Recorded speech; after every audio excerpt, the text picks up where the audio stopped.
didn't love myself, and I was hooked on drugs, and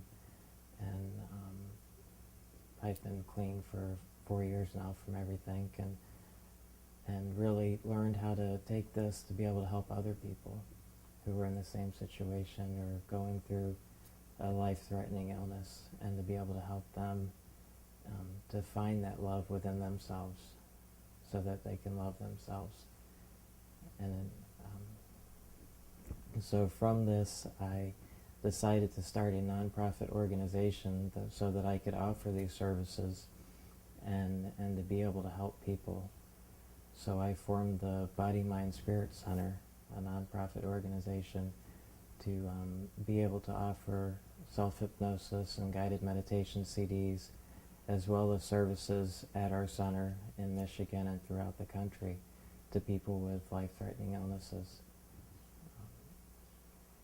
And we can view our website online at bodymindspiritcenter.info if you'd like more information or to get copies of our CDs.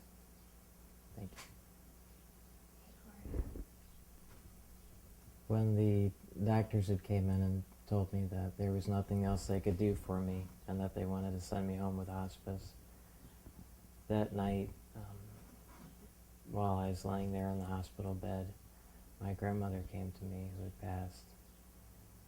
And I knew at that point that that was the end, and she was there to help me cross over. And I remember that I did start to cry a little, and she put her hand on my arm and told me that it was okay, that it wasn't my time. And I could feel her presence, and it was just an incredible feeling and a life-changing experience. Perfect. I don't know what else to say. But how has it changed you? How has it changed me?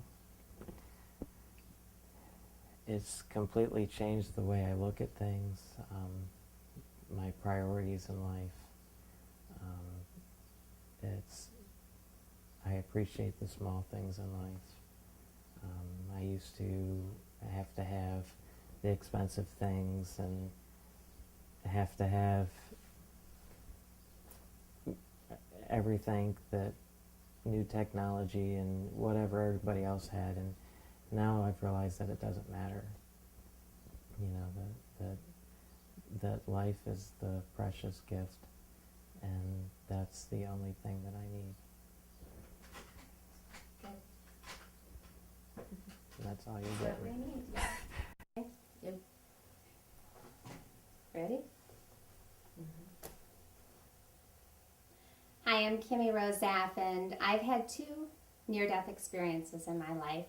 The first one happened when I was pregnant with my son in 1993. It was interesting because when I first found out I was pregnant with him, I was signed up to go to school, to go to college, and I had signed up for a broadcasting course. And I was so excited because I was taking on this new part of my life. I had already had 2 children, and I actually was going to be moving forward in my life with a lot of things. And when I found out I was pregnant, I thought, oh my gosh, how am I going to do this now?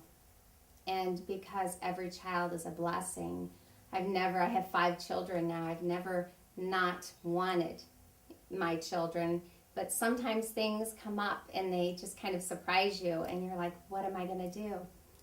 Each one of my children, I had been sick with something called hyperemesis, and that is when you are really sick. When it's not just morning sickness, it's more of a severe morning sickness where you have to be hospitalized and have to be given IVs. And this time I found myself so sick that I spent 3.5 months in and out of the hospital, to the point where they put me in a room at my mom's. I actually stayed at my mom's, and I had IVs. She had a timer. She would come in and change my IV bags, and I would be on all kinds of medicines. And it got so bad that the IVs they had given me, every one of the veins in both of my arms, they had stuck me so many times, every one of the veins had collapsed.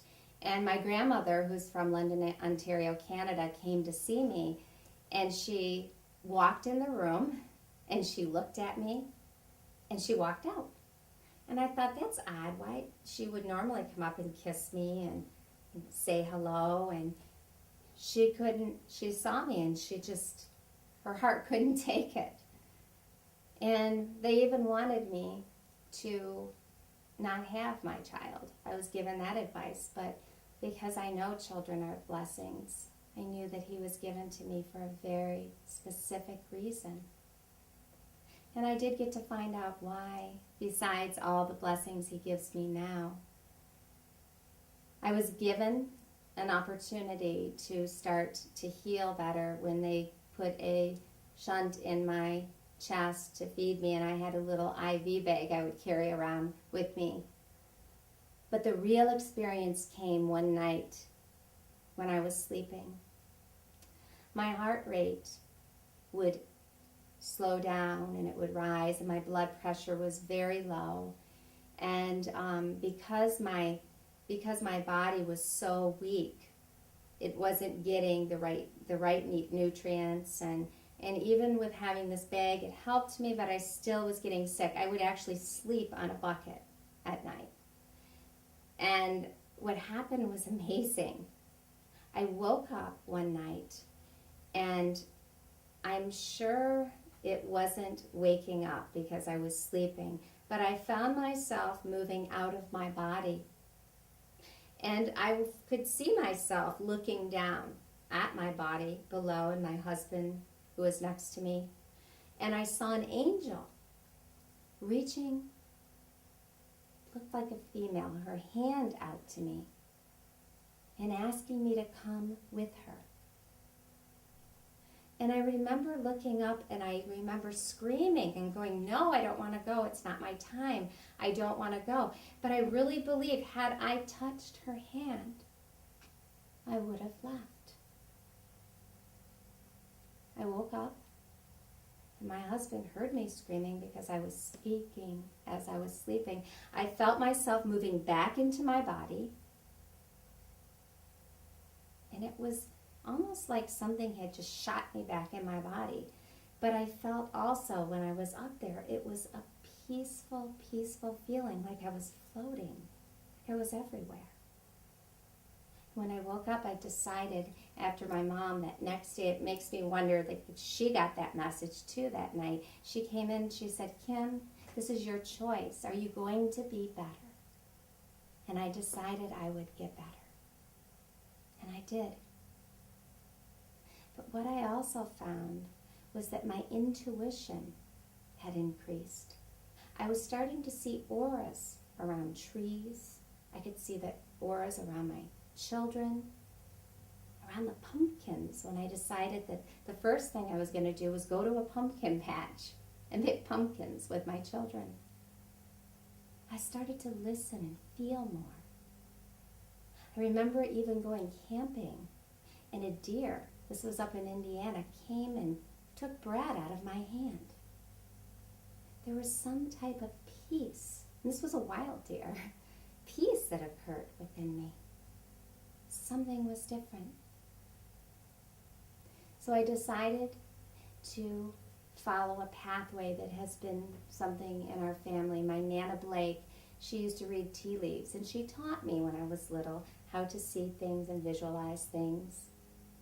And she also had said that a year after she passed away, that someone in our family would start doing readings. So I decided that I would start doing readings. I had my son, and I opened a store with my mom called Light the Way. And this was a place that I had decided, since I seen that light, that I would also help people to light the way to that path that we're all on, and we just have to remember how to get back there. But I didn't even know about it until I went through that experience. So as the years progressed, And I found myself doing radio and being very busy, seeing many, many people a week, so many people that I would get so exhausted. And I'd have to, during the day, lay down on the floor to get a little rest because I was working from early in the morning till midnight, doing appointments to going and doing parties because I just wanted to help as many people as I can. I was on this mission. But I forgot about myself. And many people who've been through near-death experiences or have been through something big that opens them up and awakens them go through this process. They fall asleep for a while. And there's always another reminder of some sort that comes to you. While I was going through this process, I went through a change in a relationship that I needed to release. And I met a wonderful man. And I married him. And I decided that we would have children, 2 more, making 5. And I was told I couldn't have children, but I also knew from going through that experience the power of my mind, that if I told myself I couldn't, I wouldn't. But if I told myself that I could, I would. So I had a surgery, and the chances were very slim, but I was blessed with 2 beautiful girls, now having 3 girls and 2 boys. So I was on this path once again of doing the radio, being a mom with 5 kids, a wife, I guess a mother to many people, taking care of a home with a couple acres, running a church, a store, teaching. It came to 2007, and I started writing a book, which is now out there. It's called Wake Up Your Intuition.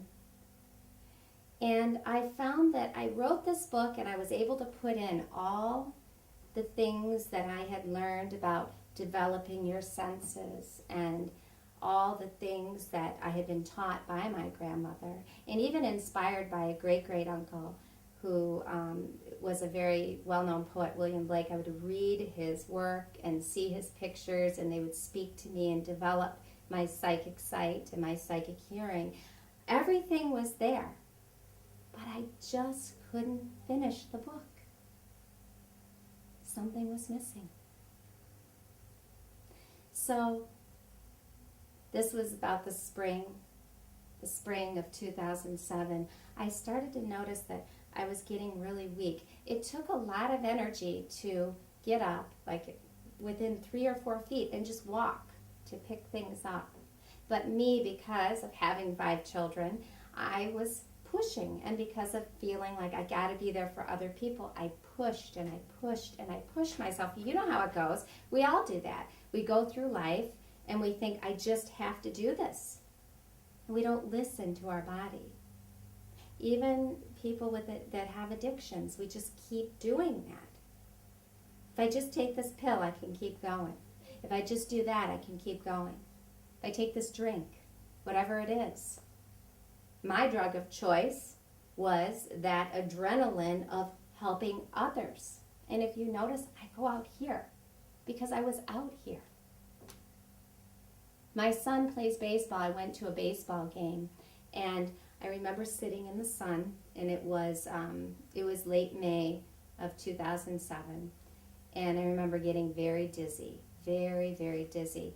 And I thought, oh, it's just the heat, it's the heat. And I found myself crawling from the baseball diamond to my car, and my dad was there with me, and he's like, do you want me to help you? I'm like, no, I'll just get there, I'll get there. And I crawled to my car. I got in my car, he opened my car, gave me some water, and I didn't even notice that I'm crawling, and people are looking at me like, what's wrong? And I'm like, I'm fine, I could handle myself. I got in my car, turned the air conditioner on, cooled down, drank water, and I'm like, I'm fine. My dad told my mom, and then my girlfriend, everybody noticed that I had these dark circles under my eyes, and something didn't seem right. And I was told to go to the doctor. I didn't go. I didn't want to go because I was too busy. I had too many appointments and too many things going on. So my mom and my friend Ritu said, if you don't go to the doctor, we're going to cancel 2 days of your appointments. That's all it took. How could you cancel 2 days of my appointments? What? I'm going to let people down. So I went to the doctor and I had blood drawn, and I thought maybe it's diabetes or possibly it could be thyroid or something. And the doctor walked into the room and said to me, you have a hemoglobin count of 6. You're bleeding internally somewhere in your body. And the first thing that went through my mind was, I don't have time to be sick. And then he started telling me about all these treatments I'm going to have to go through, and, the colonoscopy and all the different tests that you go through. And I'm thinking, how am I going to have time? I don't have time. I've got lectures and things to do. And he said to me, you have to do this or you'll die. And it still didn't register. But I said, okay.